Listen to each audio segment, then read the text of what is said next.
ঢাকার রাজনীতিতে আবারও যেন এক বৈদ্যুতিক স্রোত বইছে। রাজনৈতিক অঙ্গনের প্রতিটি চায়ের দোকান, টকশোর টেবিল, এমনকি সামাজিক যোগাযোগ মাধ্যমেও এখন একটাই নাম ঘুরছে, রুহুল কবির রেজভী। বিএনপির এই অভিজ্ঞ মুখপত্র হঠাৎ করেই হয়ে উঠেছেন গুজব, বিশ্লেষণ ও কৌতূহলের কেন্দ্রবিন্দু। কারণ শোনা যাচ্ছে তিনি নাকি দল বদল করে যোগ দিচ্ছেন বাংলাদেশ জামায়াতে ইসলামীতে।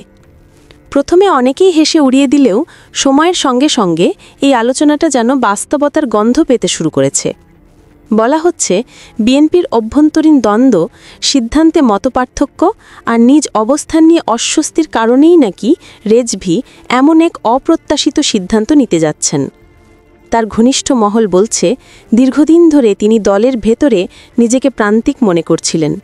গুরুত্বপূর্ণ বৈঠকে তার মতামত উপেক্ষিত, বক্তব্যের সীমাবদ্ধতা আর নেতৃত্বে বাড়তে থাকা বিভাজন সব মিলিয়ে তার রাজনৈতিক দিগন্ত যেন ধীরে ধীরে অচেনা হয়ে উঠছিল।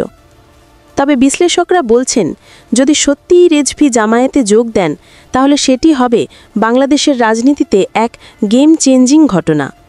কারণ বহু বছর ধরে রাষ্ট্রীয় চাপের মুখে থাকা জামায়াত এখন নিজেদের নতুনভাবে সাজাচ্ছে, একটা ডিজিটাল ইমেজ তৈরি করতে চায় তারা। অনলাইন নিউজ, ইউটিউব, ফেসবুক, এমনকি পডকাস্টেও তাদের উপস্থিতি এখন ক্রমেই বাড়ছে। আর এই পুনর্গঠনের সময় যদি রেজভীর মতো অভিজ্ঞ ও বাকপটু নেতা সেখানে যোগ দেন তাহলে সেটি হবে তাদের জন্য রাজনৈতিক শক্তি বৃদ্ধির এক কৌশলগত মোড়। রেজভীকে অনেকে বলেন বুদ্ধিবৃত্তিক রাজনীতির প্রতীক। তার যুক্তি, আইনি দৃষ্টিভঙ্গি আর রাজনৈতিক বিশ্লেষণ সবসময়ই তাকে অন্যদের চেয়ে আলাদা করেছে। তাই অনেকেই মনে করছেন তার জামায়াতে যোগদান মানে শুধু দলবদল নয়, বরং এটি হবে বাংলাদেশের রাজনীতির এক ইন্টেলেকচুয়াল রিফর্ম। তিনি হয়তো দলটিকে এমন এক নতুন ধারায় নিতে পারবেন যেখানে ধর্মীয় রাজনীতির সঙ্গে যুক্ত হবে বাস্তববাদ, গণতন্ত্র আর ডিজিটাল কৌশল। বর্তমান প্রজন্ম এখন আর রাজনীতির মাঠে নয়, রাজনীতি করে অনলাইনে। ব্যানার, মিছিল বা মঞ্চের বদলে এখন টকশো, ভিডিও ক্লিপ আর সামাজিক মাধ্যমে পোস্টই হচ্ছে রাজনীতির নতুন যুদ্ধক্ষেত্র।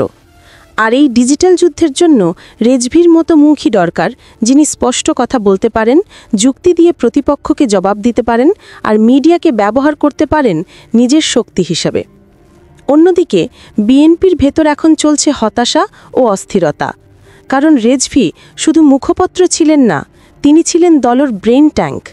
তার প্রস্থান হলে বিএনপির নীতি ও আদর্শিক অবস্থান বড় ধরনের ধাক্কা খেতে পারে বলে মনে করছেন অনেক নেতা। জামায়াতের একাধিক সূত্রও বলছে তারা এখন রেজভীর মতো অভিজ্ঞ ও বিশ্লেষণধর্মী নেতাদের দলে আনতে আগ্রহী। এতে শুধু রাজনৈতিকভাবে নয়, আন্তর্জাতিক পর্যায়েও তাদের ভাবমূর্তি উন্নত হবে বলে তারা বিশ্বাস করে। সবশেষে প্রশ্নটা এখন একটাই, রুহুল কবির রেজভীর এই সম্ভাব্য সিদ্ধান্ত কি তার রাজনৈতিক জীবনের নতুন অধ্যায় খুলবে, নাকি এটি হবে এক অজানা অভিযাত্রা? সময়ই বলবে। তবে এতটুকু নিশ্চিত, এই খবর ইতোমধ্যে বাংলাদেশের রাজনীতিতে নতুন এক ডিজিটাল ঝড় তুলেছে, যেখানে রেজভী হয়ে উঠেছেন সেই ঝড়ের কেন্দ্রবিন্দু।